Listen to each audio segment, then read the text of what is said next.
Bueno, ahora continuamos con otra mesa redonda. Voy a quedarme un ratito más con todos vosotros.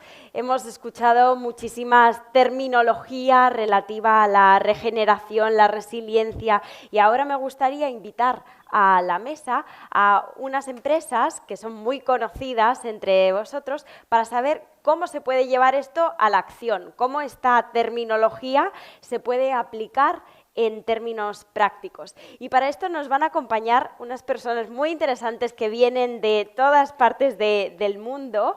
I'd like to welcome the next panelists to the round table to join me on stage.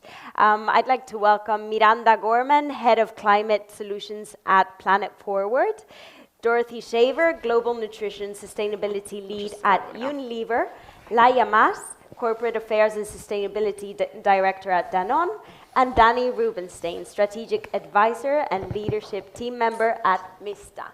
So this is one of the roundtables that I said I was most looking forward to. I love the rest as well, but this is one of my biggest passions. Resilience, regeneration, but most of all, translating this into the words of the industry, of these leaders, so that they can really apply and go from thinking to doing. So I think you're very good examples of how this can be done. But I want to kick off the conversation with Danny, because Danny came from a long way from Hawaii, and he has been studying and is a big passionate about regeneration. And I'd like him to share with us his vision and his description of regeneration to kickstart the roundtable. Thank you, Bea. So regeneration's been a term that's been increasingly on people's minds, and the way I would describe it is regeneration starts with a mindset, a perspective of how you see yourselves and how you see yourselves in relation to the larger ecosystem, the food ecosystem and beyond. It requires a regenerative approach requires a whole living systems approach, whole, inclusive, non-fragmented, living, obviously ongoing and becoming, and systemic by nature. There are principles that are applied from a regenerative point of view, but it is place-based, or I would say place-sourced. So they're universal principles applied uniquely. So what is regenerative here in Valencia would be different than in Madrid, but there will be certain principles applied across all of them. Regenerative agriculture is more familiar, where there's a focus on soil health and water health, biodiversity, farmers, and so forth.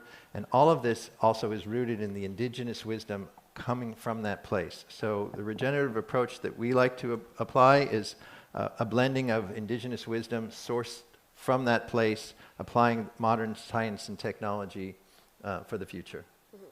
That's a great kickoff, because innovation always sounds like technology, digitalization, future, newness, and it also has a lot to do with traditional wisdom and heritage, right? So I love that point you made, and also how we have to localize all those innovations in order for them to really regenerate and make sense.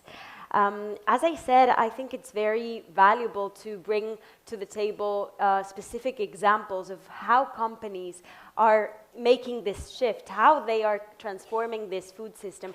And I think we have two of the best people we could have invited to this roundtable, representing two brands you might have heard of, Danone and Unilever.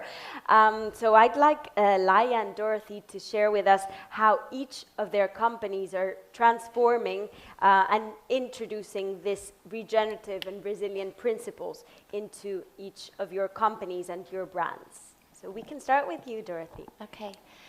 So when we think about really what is regeneration, so keeping going on that, it's really an action word, right? So you can't really say that you're doing regenerative agriculture until you show that you've regenerated something. So I'm absolutely delighted to tell you today that at Unilever we can prove that we are regenerating. And in our rice in Arkansas, we have seen a 48% reduction in greenhouse gas emissions, 76% reduction in methane, I mean, it's amazing. It's a huge amount. If you think about rice, it's the most commonly eaten food, which means it's the most commonly grown food. And also it emits the highest amount of greenhouse gas emissions and uses the most water of any non-animal-based food. So if we applied that and we did it globally and reduced that globally, of course it's place-based. You can't do what we did in Arkansas and Thailand, and I wouldn't recommend doing so. But if that reduction happened globally on all of the rice all over the world, that would move us from 30% of greenhouse gas emissions from food globally to 25%.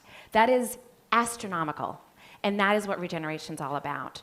Also, in our tomatoes in southern Spain, I went there recently, and the farmers themselves said they're seeing different types of birds. We saw an increase of 73% in pollinators, a 26% increase in diversity in wildflowers, a reduction of 37% greenhouse gas emissions, and a 27% increase in soil organic matter.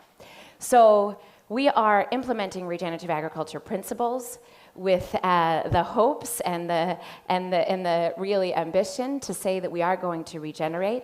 We have 9 initiatives in the ground, 40 initiatives to be launched by Q1 of 2024, and to have more than 100 by 2027. And we're doing that all in collaboration with many others, with our suppliers, with our retailers, of course, together with our farmers, and also with the wider industry to enable us to create the environment in the regulatory setting, in the incentive setting, so that the whole system of agriculture can move to be regenerative. Thank you for sharing. Laia. Well, first of all, it's an honor to be again in Food Talks with such a relevant audience here. It's a present for me. So, well, at Danone, we understand growth and sustainability business model as the same agenda. As Danny was saying, this is a matter of mindset. And in particular, when we talk about regenerative agriculture in a company where we rely on 4 categories, we are health categories like dairy, fermented yogurt, plant-based alternative, and natural mineral water and medical nutrition. It's our responsibility for our future in order to invest on making this agriculture system more resilient and more regenerative. So for one side, we need to face all the challenges we are facing already today in our supply chain in order to make the value chain resilient for the drought, for the floods, and also for the price volatility due to all the geopolitical that we are living. But on top of that, we believe that regenerative mindset will lead us to fit to compete better for the future in our categories in a moment where consumers are more conscious about what the food they are buying and what is the impact in terms of environment of the food. So to concrete in one action we are doing, and I'll try to bring on the table, not maybe the easy one, which will be maybe related to the plant-based category on Alpro, but I would like to share with you what are we doing in our dairy fermented yogurt category. When we think about yogurt, we think all of us the livestock emissions we emit, and this is true. So 60% of our Danone Spain footprint relates on the emissions from farming. So, but when we think about regenerative, we need to integrate not only the CO2 emissions, but also the water usage, the water risk impact on our livestock, and also the value in terms of health. So what we are aiming at Danone for our yogurt category is to provide one of the highest rich nutritional density category, because we provide naturally fermented protein with the lowest environmental impact among animal protein world. Okay? So we ambition to be part of the future on the conscious eating. What we are doing in concrete, so I want to share two facts that has been published in Lancet from Dr. Springman and Dr. Michael Clark, which already share that dairy yogurt emissions in a portion, it's 370 grams versus an egg, it's 270. So we are nearly there, but we need to do a big effort to really improve this reduction. And in terms of water, to produce one portion of yogurt, it's already 37 liters, while an egg is 20 liters. So there's a long way to go, but we are doing, in particular, 4 main actions. One is to start by building a long-term relationship with farmers, because such a transformation won't happen if we don't have a commitment on continuity and we guarantee the succession of those farmers.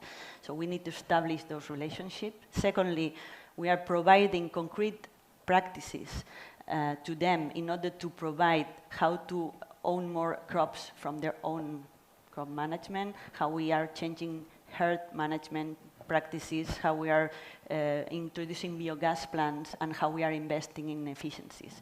So we need to empower the ones that need more support, because there are others that are super prepared, and we are targeting a reduction in absolute of 40% in 2030. We'll talk about that a little later. And last point is we are investing on water economy on those farms, because we need really to provide own water health. We need to secure biodiversity in order to irrigate better the crops. And it's what we are doing in order to really achieve our aim and our ambition that dairy yogurts could be also part of the more conscious eating category in the future. Absolutely. I loved your numbers. The data really helps incentivize other companies to also get on the good track. And Laia spoke about methane emissions and how decarbonizing the world is also going to be on our list of priorities. So I'm very happy to have Miranda with us to speak about how decarbonization is going to be at the center of creating this regeneration in the world. Yeah, absolutely. So as Danny described, regenerative agriculture can really span many different types of practices, but one of the most critical things that it's able to do is to increase the soil health and increase the soil microbiome, which actually causes carbon to be sequestered in soils. So when we think about the fact that 30% of anthropogenic greenhouse gases come from food systems, and that almost 40% of all land globally is used for agriculture, this is a really huge lever that we have to pull in the fight against climate change and for decarbonization. So at Planet Forward, we help customers up and down the supply chain decarbonize their food systems, and what we find is that ingredients above anything else are the #1 lever that they have to pull, because they're the most significant contributor to their carbon footprints, more than packaging or processing or transport, really, for the most part. And so taking a shift in really only a single ingredient in many cases to a regenerative version of that ingredient can have a really significant impact. One of our customers, Ritual, uses a regenerative pea protein, and we did an analysis where, compared to a conventional version of that same product, their regenerative pea protein actually had 9 times lower carbon emissions.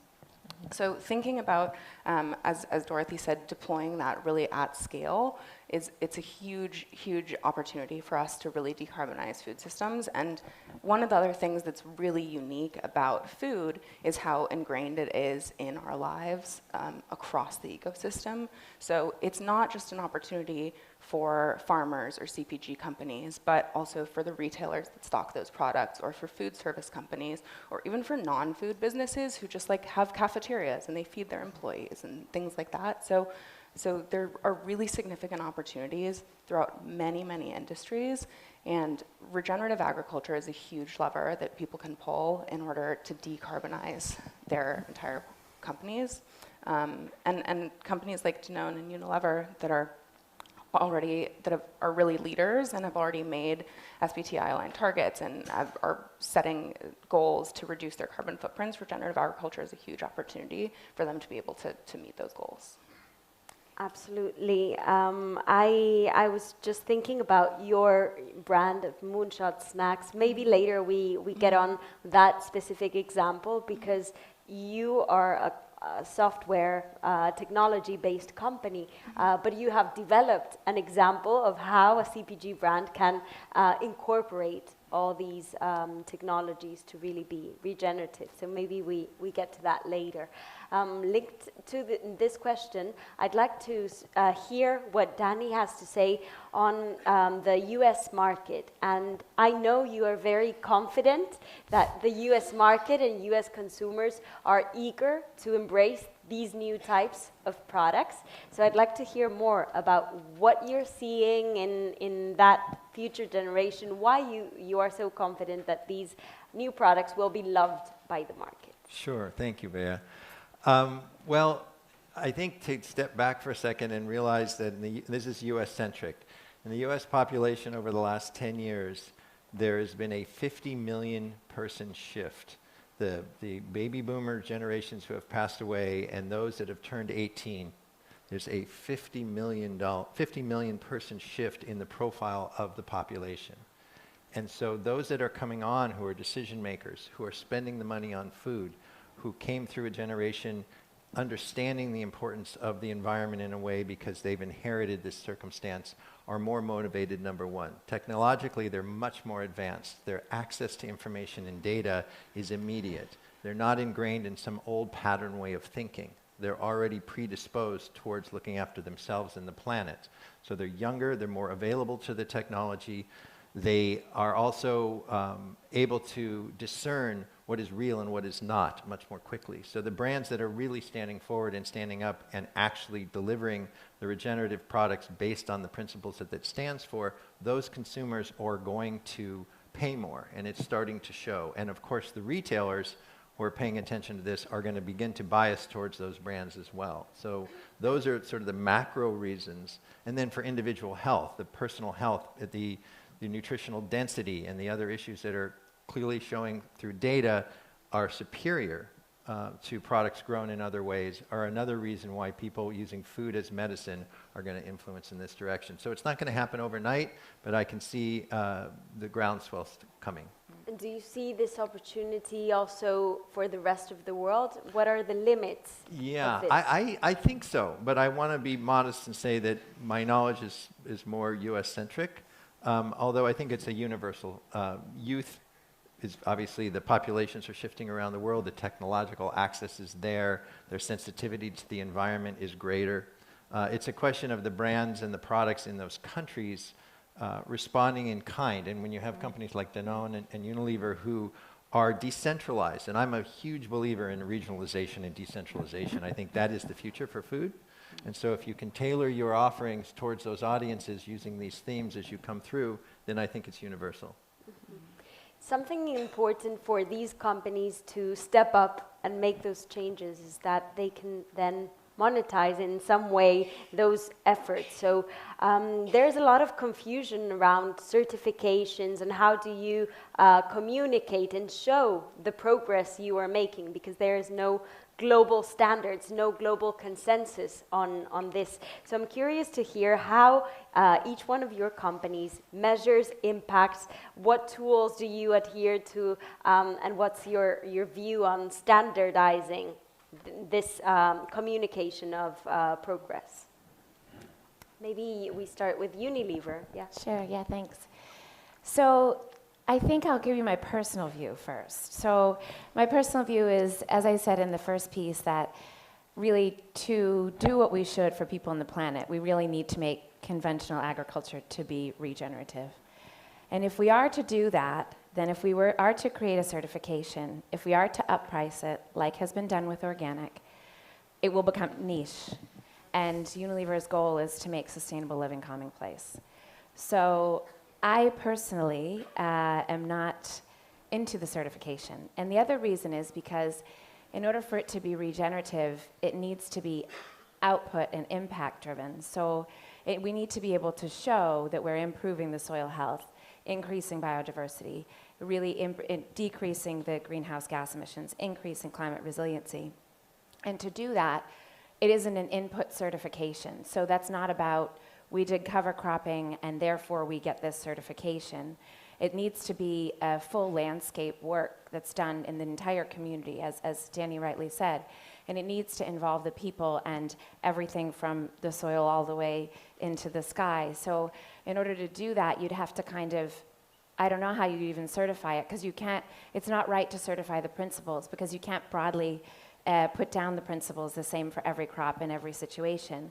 So I would say what we really want to go for is to help consumers understand the impact of food on the planet and the impact of the climate on food, and be able to then communicate the positive work that's being done by these brands and the positive impact that they have, and then having that be a driving source for competitiveness, because that will then drive market competitiveness for others to do the right thing and for others to come along. So that's the view that I'm going to say we have. And then in place of that, we have done a lot of market research, as you can imagine, with consumers in relation to what words work, which signals work, which colors work, all of these types of insights, which really have brought us to still say in multiple countries that if two products are exactly the same from a taste perspective, from a cost perspective, from a functionality perspective, and one has something about better for the planet, less water, less impact on the climate, it will be chosen. So that's if the products are parity, right? So with being from a company that wants to make sustainable living commonplace, the idea is for that it is parity, and we drive superiority by the great work that we're doing and hoping that others come along. Because we also won't be able to move to all agriculture to be regenerative unless everybody comes along. Well, this is a major topic that we are facing as companies, and not only the scale companies like us, but all small companies. It's a responsibility we have in front of us, because I would separate two things. One is measuring the impact and the progress, and the other one is how do we communicate this progress to the consumer, because every communication to consumers drives behavior. And this is something we need to be extremely responsible when it comes to environmental topics, because this is super complex. And we still lack of a common frame and a common guidance. Just to give you an example, we do not measure this in the same way among companies, and sometimes not even in the same sector.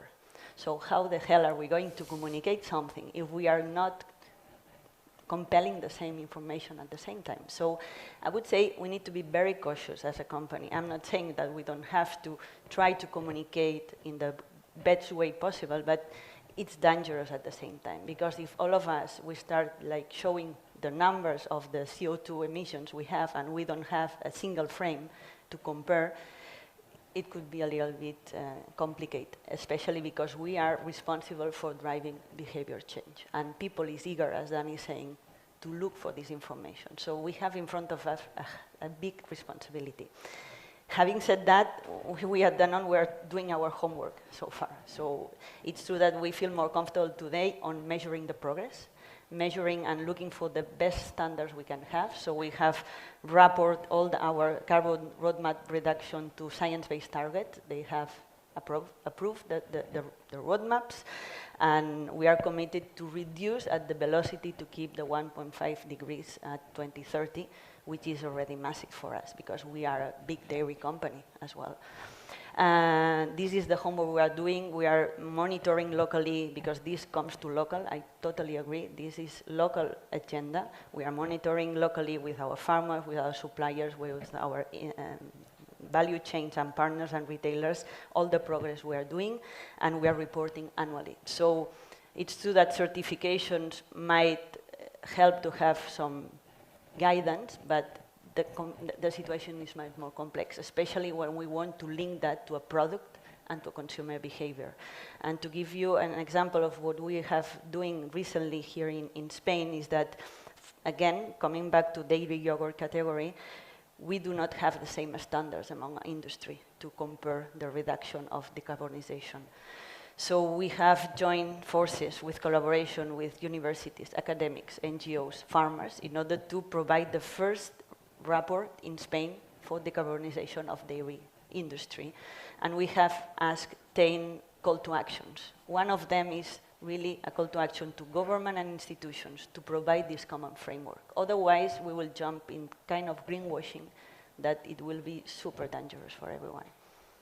In this sense, maybe Miranda can jump in because Planet Forward is working hard on supporting companies to measure their scope 1, 2, 3 emissions. So maybe you can elaborate on how. Yeah, absolutely. As you know, I'm sure are significant pain points for a lot of companies. There isn't necessarily one standard or consensus around one standard framework for how to measure emissions, and that goes for both corporate inventories, so the full scope 1, 2, and 3, as well as for product LCAs or product carbon footprints. And we are seeing some inertia behind a few, so the Greenhouse Gas Protocol, SBTI, even the ISO 14000 series. But one of the things that I think is a really big challenge is that these standards or these frameworks or guidances are often really open to interpretation. They can be interpreted in many different ways and sometimes seem to be actually like directly conflicting with each other, which is why it's really important sometimes when considering how to make measurements and make claims that you have a third party to help guide you through that process, and that's how we come in and how we can help. So, you know, there's also, you know, changing conditions from governing bodies that, like the recent regulations in the EU and California about making climate claims, and consumers are really voting with their wallets as well. And so all of these changing market conditions make it really important for companies to be able to feel like they have a really high quality, high scientific rigor measurements that they can make so that they can make claims with confidence. So at Planet Forward, we have, you know, a whole team of climate scientists, climate solutions engineers, software engineers that are making sure that everything that we do is really highly aligned with all of the available standards, and that we can do standards-aligned product LCAs as well as corporate inventories to help our customers make claims with confidence and communicate to their consumers effectively in a way that they know that they can believe in, and that really stands up to scrutiny. And so that's something that is really important to us, and we know is really important to our customers. And it's basically, you know, important for us to be able to stand behind the claims that we're making and to help our customers understand it so that they can then help their customers understand it. Thank you, Miranda. Just to close up this conversation, I'd like each one of you to share what you believe should be done, what needs to happen in order for that good future, if we do have a consensus on what that good future looks like, what does need to happen at all levels? Maybe Danny? Maybe from an individual standpoint, starting from that. I think there needs to be a personal sense of responsibility that each person needs to recognize that you can make a difference, you do make a difference, and that you work in organizations and companies that encourage your true self to come forward and that align in those ways. I'm a huge believer in regionalization, so I think that in order for the future to, and I could use, we could use here Valencia as an example. I've met some wonderful people here from government, from business. Raul was very open to, interested in opinions and ideas and suggestions, and you yourself. So you have an opportunity here to demonstrate, and I'm doing it in Hawaii as well, so there's parallels, to have specific bioregions regenerate. It doesn't happen overnight, but it can happen relatively quickly, where you have multi-industries involved, not just food, where you have the right government support involved. And so as you bring these different stakeholders together, including Earth as a stakeholder, not as a poetic statement, but genuinely what is appropriate, what is right to be grown here, then you can start to regenerate. And then that can be replicated appropriately across the globe. Thank you. Yeah, thank you. So, well, thanks so much for having me here, first of all, Bea. It's my first F-Talks event, although I've been in the squad of CAMZER for quite some time, so delighted to be here. There's been a lot said over the last 2 days about what we need to do collectively, and I think the piece that I'll add here is the importance of us driving value. So of us driving value of healthy soil to farmers and really driving that and saying that's the most important thing that they can do.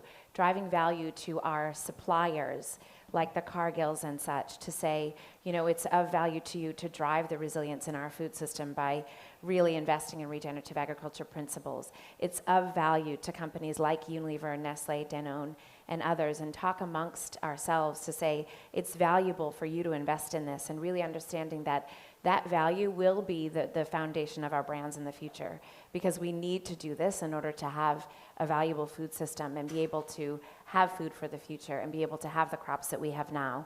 We absolutely need to change where food's grown, how it's grown, how much is grown. We need to help the people that are growing food. And that won't happen unless people really understand the value of doing so. So it's also our opportunity to communicate that value to retailers, to consumers, to influencers, to YouTubers, to everybody. So to really start to build your own personal narrative on what value you really want to drive through the food system. And I think really flipping that around to say what needs to be done to drive value, as opposed to giving people eco-anxiety, which is running rampant, and saying, you know, we can all drive value by doing this and that and that. And you can do it in your business, you can do it in your home, you can do it in any section of your life. So sometimes people call it commercialization. I like to call it driving value. So driving value of having a lucrative system for everybody. I love that. I would say we need collaboration, honestly. I mean, on all the topics we have been discussing in those 2 days, the magnitude is huge, and the speed we need, it's even more complicated. So we need collaboration from startups, government, companies, academics, everyone.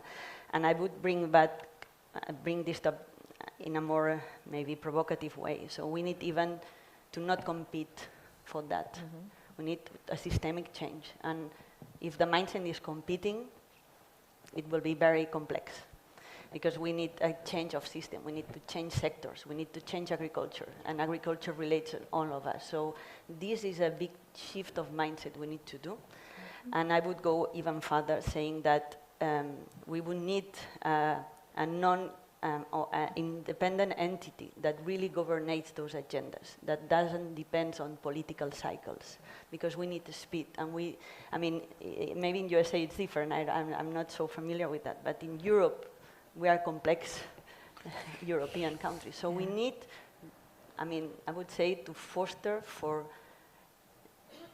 make an independent agenda of environmental and food and agriculture in our decisions. Otherwise, it will be more tough. We will end with Miranda. What do you want to see? Yeah, thanks. You know, as I said, I think food is one of the most significant opportunities that we have in the fight against climate change.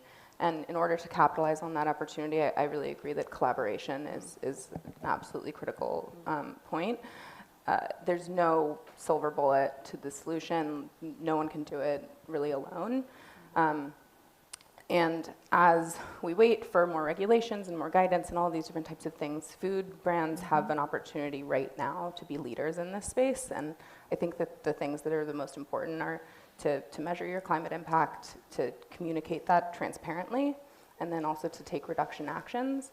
And in the spirit of collaboration, I think that, you know, there's a lot of people in this room right now that have the agency to make those changes. So I would really encourage everyone to talk to their colleagues or talk to their suppliers and really just think about, like, what's the next best step that we can take in order to meet our climate goals. Absolutely. So going back to Danny's point on each one of you has power to change, and we have the power and responsibility of driving that value and that transformation throughout the whole system. I'd like to really thank you. I enjoyed very much this conversation. We have to end it now, but we will continue later for sure. Thank you. Big round of applause for these thoughts. Thank you. Very inspiring leaders. Thank you.